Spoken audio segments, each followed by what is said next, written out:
And the very last thing you should work on every single day without fail is... Hey, it's Coach Justin from Ultimate Baseball Training, and in today's video, we're going to be going over 3 things that every single baseball player needs to be doing on a daily basis, whether you have a game or not. So without further ado, let's just jump right into it. So, most people will tell you that every single day, if you're an infielder, you should field ground balls. If you're an outfielder, you should try to, shag fly balls and work on your footwork. If you're a catcher, you should catch bullpens. If you're a pitcher, you should pitch. You should all, take batting practice, hit off of a tee. And although those things are very, very important, I think those are kind of the obvious, right? If you want to be a great baseball player, you obviously have to do those things. You have to work on your skills. But I wanted to come up with a video where these are 3 things that you need to be doing, whether you're in season or out of season, whether it's, a game day or not a game day. These 3 things should still be done to kind of just keep you into the flow of things, keep you in a routine, keep you really dialing in your mechanics, working on your muscle memory. So let's jump into the very first thing you need to be doing. All right, the very first thing that you should be doing every single day, whether it's in season, out of season, game day or not, is get in your defensive stance and work on a little bit of movement. Now, let me paint the picture for you. Imagine you're at a youth game and you see a youth shortstop. This is the second game of the day. They played a doubleheader and this is the second game, and you can tell the guys are getting a little bit tired. Ground ball to the shortstop, he runs over to it, routine play, and he doesn't get low enough and the ball goes right underneath his legs. Maybe he, got really, really lazy and kind of started up here instead of getting his glove on the ground and working up like this. How often do you see that? Well, you see that all the time, especially with younger players. You see that very often when they get a little bit fatigued, right? And so that's what we need to be working on every single day. We need to get down, especially if you're an infielder or a catcher, you need to get in your stance and just get comfortable with, being in that stance for an extended period of time. If you're a shortstop, I don't care what level you're at, you're going to get pounded with ground balls. You're going to get more ground balls in the game than you know what to do with. So you better be comfortable in a ground ball stance like this. You better be able to have the leg strength to, even when you're fatigued and tired, you can still field a forehand ground ball or still field a backhand ground ball. If you're a catcher, same thing. You better have the leg strength to be able to catch that second game of a doubleheader. Be able to catch, after you play a doubleheader on Saturday, bounce back on Sunday and catch a third game if at all, necessary. Maybe the other catcher got hurt or sick or whatever. So the first thing that you need to be doing every single day is just for a few minutes. I'm talking 5 minutes. Get down in your defensive stance. So if you're an infielder, get down, right, left, get down in your stance, get in an athletic position, and maybe you just even put a ball on the ground in your living room and work on acting like you're fielding it and funneling it in to your body, or getting to your throwing position. Or maybe it's as simple as, working on rounding the baseball and right, left, boom, okay? And coming back. Right, left, boom. Work on your forehands, work on your backhands. If you're a catcher, while you're watching TV, get down in your catching stance, right? Get down in your catching stance, act like you're calling signs, work on kind of your lateral movement, setting up for a pitch. If you're an outfielder, what can outfielders do? Well, outfielders, you may not necessarily have to work on getting in your stance, although you can, but for outfielders, maybe you work on, okay, right, left, and act like a ball's hit over your head, and work on no false steps and work on those first couple movements.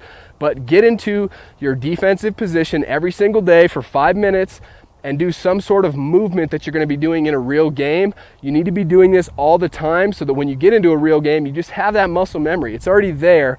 It's not something you have to think about. It's just you've been doing this every single day, so you're consistent, so you make the plays, you make less errors. The next thing you have to do on a daily basis is get that feeling back. Baseball is such a game of feel. And to prove it to you, imagine this situation. You can be, hitting batting practice and you're clearly doing something wrong. Maybe you're letting your hands get completely out here away from you instead of staying inside the ball and staying connected.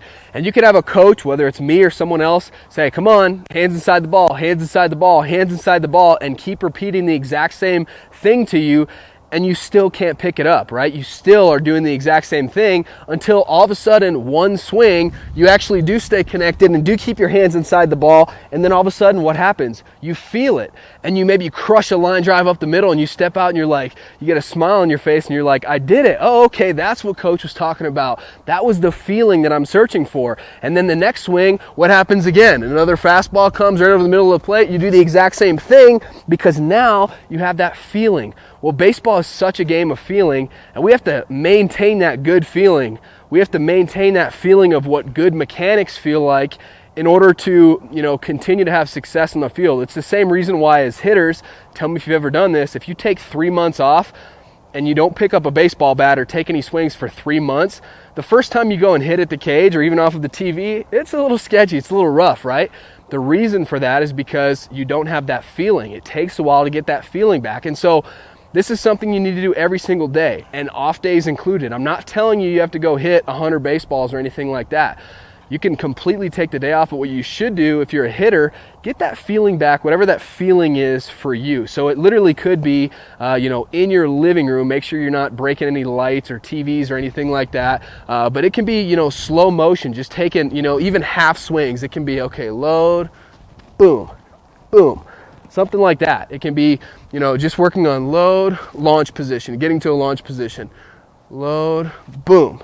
And I'm getting that feeling. Or maybe it's, I start at the point of contact and I work on, boom, driving through the ball instead of stopping here or getting flippy here with my wrists. Maybe I just sit here and work on, dropping my front heel and boom, boom. So that's what hitters can do.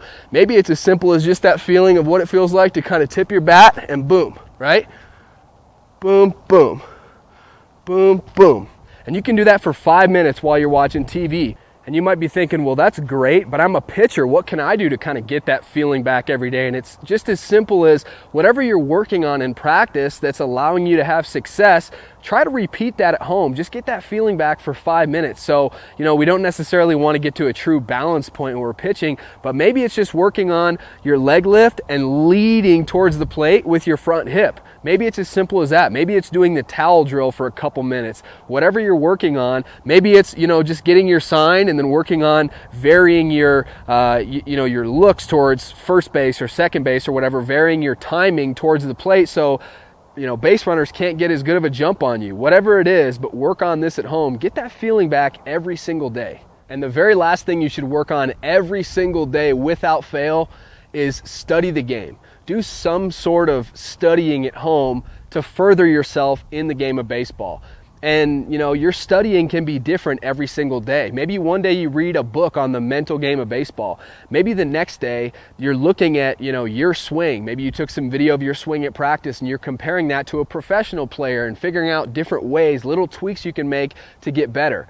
Maybe it's watching YouTube videos like you're doing right now. Maybe you commit to, okay, every single day when I get home from practice or school or whatever, I'm going to watch one video. It doesn't have to be 100. It can be one video, and then you've done your work for that day. You've gotten one step closer to your goals. It can be watching games on TV and, trying to go inside the minds of players. Why did this player do this? What is his goal here? What is his, plan? Why did this manager make this move here? So there's so many different things that you can do to study the game. My recommendation is just be a knowledge sponge and absorb as much information as you possibly can. But you need to commit to this because it's easy to let an entire season go by and realize you didn't really improve much in terms of your baseball IQ, your mental game, anything like that. But you will if you put a conscious effort every single day, off season or in season, practice or game or not, even if it's an off day. If you just do one little thing, 5 minutes, 10 minutes to get better, to study the game, to further improve as a ball player,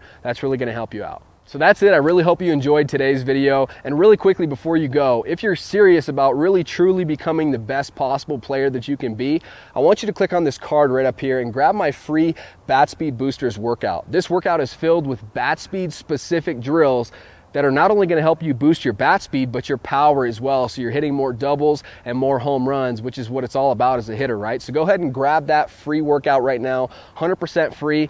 If you enjoyed today's video, hit that like button for me. And last thing, be sure to subscribe to our channel and turn your notifications on so you're notified whenever we release a new baseball video every single week. Subscribe, join the UBT family, turn your notifications on. Thank you so much for watching, and I'll see you next time.